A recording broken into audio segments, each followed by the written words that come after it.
Penny Roth here from the Couple and Family Clinic. Just want to share with you a brief idea.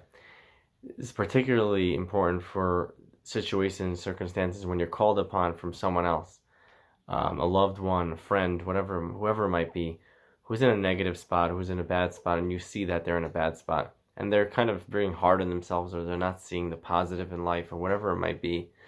What you want to stay away from in those circumstances is to try to talk them out of it too much. You don't want to spend too much effort and energy there.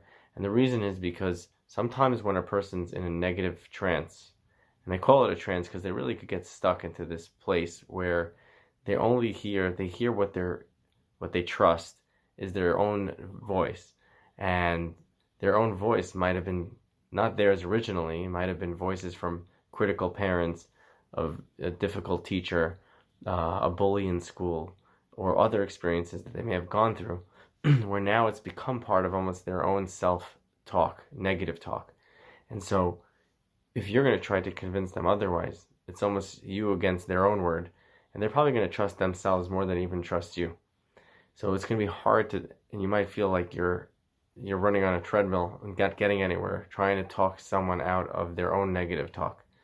What you might want to do in those circumstances, one thing at least, is to accept them where they're at and let them know that. Say, you know what?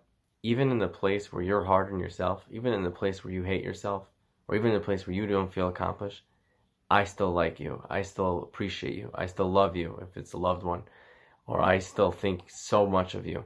So even in that same place where you're thinking that about yourself, that's not how I think of you, and I still really, really I love you, appreciate you, or whatever the words might be that you need to share with them, and embrace that. That's just a brief thought. I hope that helps.